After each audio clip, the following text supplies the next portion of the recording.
Welcome back to day 11 in the new house. One of these days I'm probably going to stop counting down, but today is not that day, and today is day 11. You join me with my mate Slim Bin. We've been to Wogs on the way home and picked him up, and we're going to get him unboxed and see if he fits in this gap. I can't believe we've spent the last week and a bit rejigging that counter just to be able to fit a bin in it. Well, I'll say just a bin, we put the fridge in it as well. But we've made the room, we now have the actual cause of the issue, and hopefully we're going to get it in there. I mean, again, as I mentioned, there wasn't a huge amount of options for it, so it's not going to be the most glamorous and high-tech thing in the world, but it should do the job. And there we go, upside down. Ow! I've already broken it. There we go. One slim bin. So we're going to run off into the kitchen and see if she fits. It's the moment of truth. Here we go. There we go. She fits. Now, I mean, I guess it could be taller to fit more rubbish in, but actually that's pretty good because at least you can open it under the cabinet. There we go. Bin is tucked away. Great success. We've just launched some food in the air fryer, and as a man of multitasking capabilities, we've got about 10-15 minutes or so just while that's cooking. So it's been bin day today, the green bin's been emptied, so I may use the time while it's sunny to take on the old nemesis. Now interestingly, this thing's already putting up a fight because this was cut back to dead here, and you can see how much it's already grown back. So we're not going to lose this fight. So let's get after it.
we have a bin full. That was an ordeal. I wasn't planning to do that much, but we're in. What I'm finding now is we're starting to get into like the rooty section of it, and if I actually get a fork under it, I can get big lumps of it out. But well, the bin got emptied today. The bin's now full again, so we're kind of on stop again till this job, or with this job, unless I start doing some tip runs. But yeah, progress has been made. I think next job is we're going to jump up into the loft.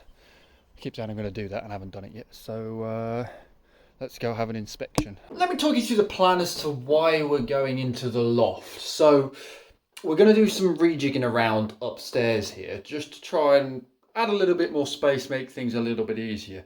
The house I'm in was built in 1972, and what's sort of typical of that era is having a separate toilet and bathroom. Now, this is all well and good. I kind of get why you do it, because if you've got somebody showering, and this was originally the only bathroom until the toilet downstairs was put in, just means that if somebody's in the shower or taking their time in there, you can still use the toilet. We now have a downstairs toilet, and this is kind of a pain in the backside in reality, because what happens is you've finished your business inside of here, you've then got to handle the door to come out, to come all the way back out here to then go wash your hands. Or if you ever need to jump in the shower or anything went wrong in that case, you've got to, again, walk across the landing. It's not great. So, plan is, up here, is this wall I would like to take out and make it into one bathroom. The idea being is that we then board up this particular doorway and move the radiator from on the wall there, which the plumber said is too close to carpet anyway, and put it on this wall here. What we're also planning to do is to take this sink and actually put it against that wall there and move the radiator off this wall and put it where the sink currently is. What that means is effectively your towels, when you get off dripping wet, are closer to where they need to be, where they are. Here we can move the sink over there, and we can put like a proper heated mirror and lit up LED mirror on the back there, and then you've got more room for activities inside of the bathroom there. So kind of logically makes sense nowadays. What we're also planning on doing is, this is bedroom 2, so this is the smaller of the 2 rooms. Or the 3 rooms, no, the middle of the 3 rooms, sorry. And this is the main bedroom here, complete with the airbed I'm currently sleeping on. Now, I kind of want to take these out because I really don't like these built-in wardrobes. I feel like you lose too much space. And this is all just seems to be stud walling here. So what the plan is, and this is one of the items I was talking about with the boiler, is we've got a hot water tank in here, which is a bit old and a bit manky anyway. The plan is to take that up into the loft, take all of this stud wall out on this side of it, and build the wall in line with where it currently is inside of room 2, which then basically makes the main master room considerably bigger. What I can then do at some point in the future is actually build a bit of a built-in wardrobe across there, so it becomes a much bigger wardrobe for the main room, because this is the main one we're going to be using. And that pillar should disappear as well, because that's the flue for the gas fireplace, which we're going to get rid of, so the bed can go right up against the wall. So the plan is to take all of this out, potentially build the wall in line with this. So I may potentially try and move it slightly further across to the right, just to add a little bit more space in that room there. Now, the problem is, if you do the classic home reno thing, there doesn't seem to be much in the way of structural walls up here. I just don't, everything just seems to be thin stud walls. So I don't know if any of these walls are actually propping up the beams in the loft. So what we're going to do is stick our head up there at the moment, have a look round. Now I know there's some old boxes and there's a header tank for water and stuff like that up there, which I'm going to have a quick look round. And just see what the roof beams are doing, just see if there's anything that gives off these walls are structurally supported things. I'm not a structural engineer, so the idea is just to get a bit of an idea. If there's anything that I think kind of goes, oh, actually, maybe one of these walls are holding up the damn roof, then we might have to call in a structural engineer just to have a look and see what the limitations are of what we're planning to do. The main issue I have though is that the loft is not boarded and there's old insulation everywhere. So I bought myself that disposable suit downstairs and a mask. We're going to get suited and booted. We're going to come up with some of those boarded woods we've got and try and lay that across some of the eaves so at least we can get up there and have a look for the time being. So I guess kind of just going to have to send it and hope for the best and try not to end up being intoxicated by a million tons of fiberglass. So I'll probably get you back on camera when I'm suited and booted and up in the loft, just for ease. And if I fall down the ladder, then this will be the end of the vlog. So thank you very much for watching.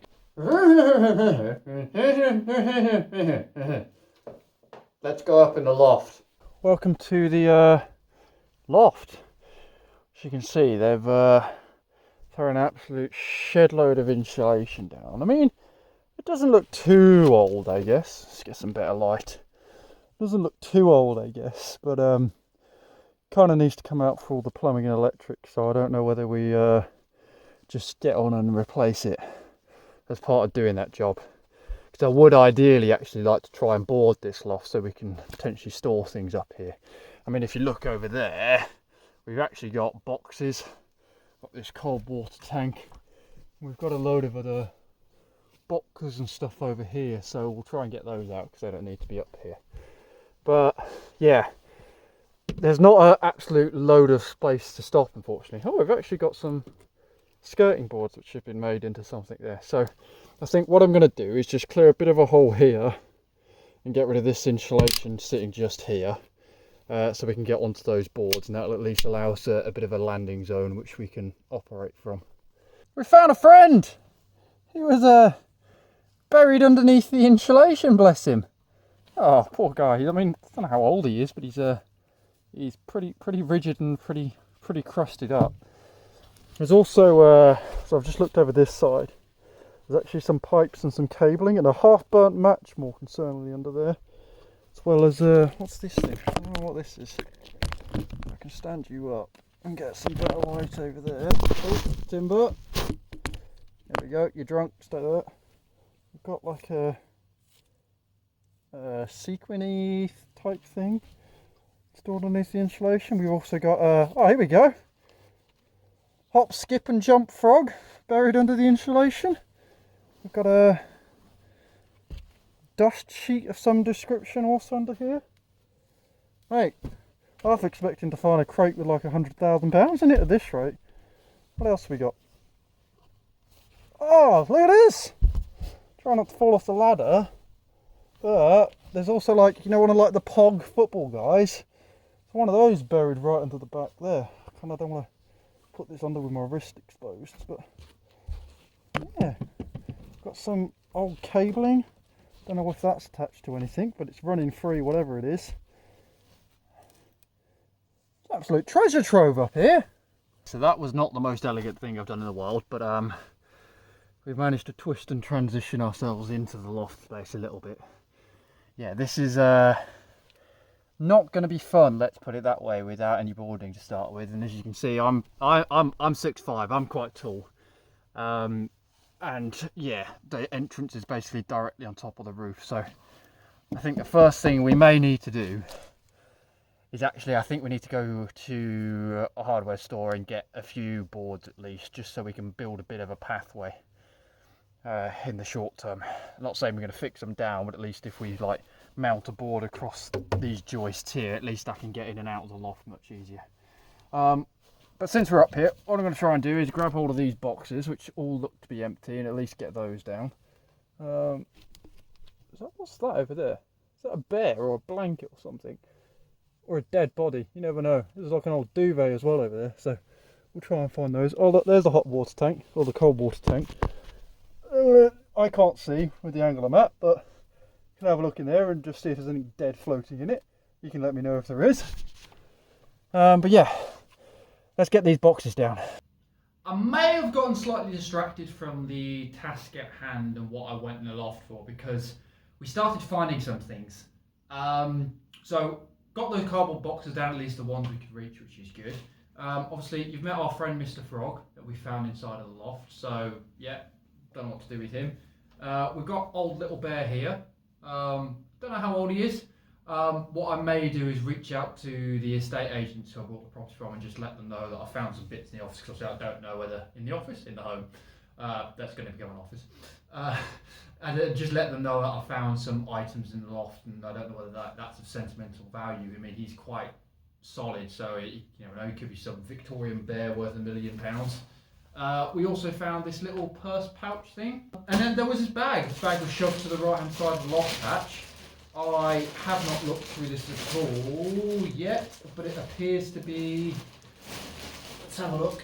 Looks like it's full of cards. Now I did find a card in one of the wardrobes, and it seems to have even more of them in here. They're like weird cards though.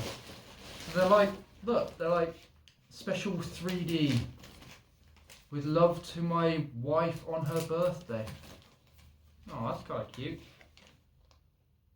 Signed by Graham. There we go.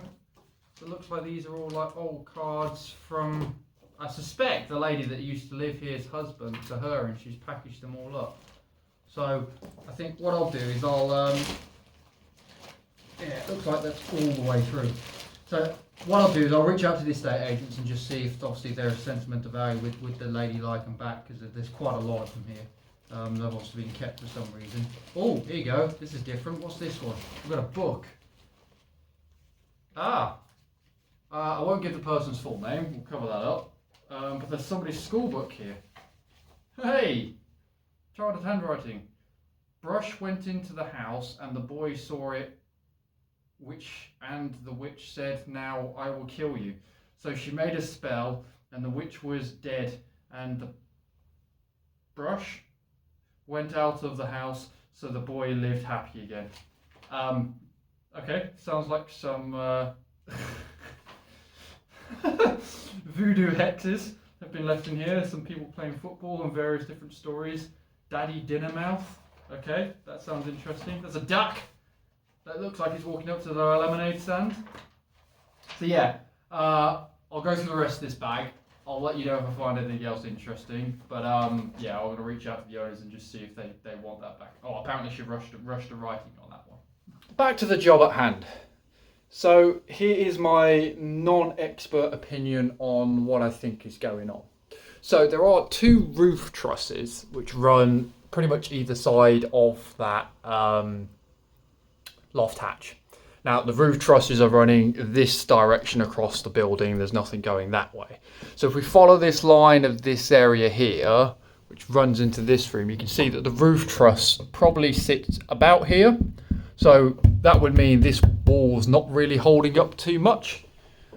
If we follow the same on the other side here, so run this across here, it comes out to about there. And if I just touch up the wall is about here. So the roof truss is here and the wall and that side is about there. So I don't think either of these walls are supporting the roof. However, the water tank, which we saw earlier, and I still haven't checked to see if there's any goobity-gerbities in there, is technically sitting around here in this room, which would be given away by the fact there's a hole and some water damage in the roof there. So what I would probably suggest is actually this wall and this wall are probably taking on some of the load of that water tank. So before we go into taking these out, we're probably going to need to look at moving said wall along the way. I mean, you can see, I don't know whether I've just done this with moving around. I don't think so, but there's some damage in here as well with boards moving away. Looking down this side then, so for taking out this bathroom wall, effectively the roof trusses, and I'm going to give you my awful finger example here, are made up of a sort of V shape going here, with the roof trusses landing just in, you probably can't see it in the dark, but just about here. So there's like a big V like that there, with starting from the edge of the roof and going over to there. They then go up to the central pillar of the roof and then back down, and then there's another V shape on the opposite side. Now that V effectively starts there and ends about just over the other side of this wall here. So I think this wall may be taking some of the weight effectively. So there's nothing underneath this holding up the roof, and there's nothing underneath it that's physically holding up like the water tank or anything else like that. This is purely non-structural by the looks of it. I still want to get up there and just have a look underneath and through the back on there. And what I'm actually able to do as well, and this may help with the asbestos stuff, is I've just read online that apparently if you check the back of the boards, you can read the back of the boards if they're visible, which they should be under the loft insulation, and check if they potentially contain asbestos by Googling them. So, for example, this one here, these boards here, have got gypsum rock written on the back of them. I haven't checked it yet, but I'm going to go check that, and I'm pretty sure they're not, because it's like asbestos X or something. There's pretty obvious naming as to whether it could contain asbestos or not. But it gives me some confidence that we can start attacking this wall, provided we're confident that this ceiling contains no asbestos, with no concern or worry about there being any structural damage. These ones, we need to obviously worry about the weight of that water tank, as we've just spoken about, but again, I'm not too concerned with it. So yeah, I think we should be good to go structural ham on it. The only thing we may want to do is, I think this one is potentially supporting the weight of the eave effectively on this area here. So if we are ripping into some of that, we may just potentially want to make sure that that doesn't get damaged in any way, shape or form as well. So yeah, that's given me some confidence. It's been a lot of just sitting around poking in the loft at the moment. What I will probably do now is go online and look at the best ways to remove fiberglass without it becoming miserable, because like it is horrible stuff up there. And two, get at least just a handful of loft boards ordered so I can move around with a little bit more confidence up there. I'm not going to fix them down or anything, because I've got to get up there to do the plumbing and the wiring and everything else like that. But at least it'll allow me to sit on those boards while I'm ripping up the insulation effectively. So just to wrap up the day, I've done a bit of research and we've managed to find some loft boards at Wix. They do like a 3-pack for about 15 quid. That'll fit nicely in the car. So we'll probably go grab a couple of packs of those on the way home. Ready to at least get moving around up in the loft and give us a little bit more mobility, which is good. So yeah, done a bit of work there. I suppose it's been a decent day. We've got a bit of an attack on the hedge, and there hasn't been physically quite a lot of activity. Well, we filled the bin, which is good. But we've spent quite a lot of time obviously just looking around the place, looking what we want to do, come up with next plan of actions. Half of house renovations on Vining is just standing in a room thinking about things before you actually do anything. So we've done a lot of standing around thinking at the moment. But yeah, going to call it there for the day. So yeah, thank you very much for watching, and we'll see how much I end up coughing up my lungs tomorrow because of all the loft insulation. Hopefully the mask is protecting me. But anyway, we'll catch you later.